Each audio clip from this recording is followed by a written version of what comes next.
Let's go.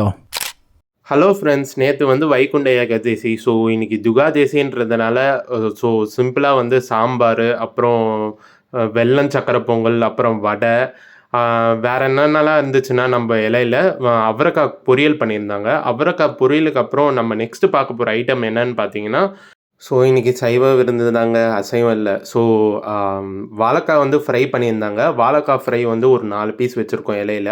So வாழைக்காய் ஃப்ரைக்கு அப்புறம் நம்ம என்ன பார்க்க போகிறோம் பார்த்தீங்கன்னா, கத்திரிக்காய் முருங்காய் இது தொக்கு மாதிரி பண்ணியிருந்தாங்க. ஸோ கத்திரிக்காய் முருங்காய் தொக்குக்கு அப்புறம் நம்ம அப்பளம் 2 அப்பளம் வச்சுருக்காங்க இலையில.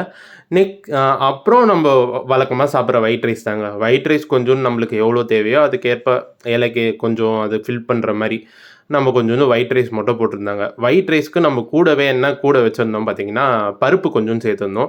ஸோ பருப்பு நம்ம சேர்த்துட்டு சில பேர் பருப்பை மிக்ஸ் பண்ணி சாப்பிடுவாங்க ஃபஸ்ட்டு. அதுக்கப்புறம் சாம்பார் மிக்ஸ் பண்ணி சாப்பிடுவாங்க. நான் வந்து பார்த்தீங்கன்னா 2மே மிக்ஸ் பண்ணி சாப்பிடுவேங்க. பருப்பையும் சாம்பாரையும் 2மே மிக்ஸ் பண்ணி சாப்பிடுவேன்.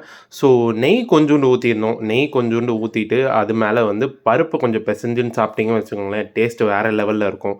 என்னோடய ஒப்பீனியன் வந்து நான் சாப்பிட்ற விதம் பார்த்தீங்கன்னா, சாம்பார், பருப்பு 2த்தையுமே மிக்ஸ் பண்ணி சாப்பிடுவேன் ஃப்ரெண்ட்ஸ், நான் முன்னாடி சொன்ன மாதிரி.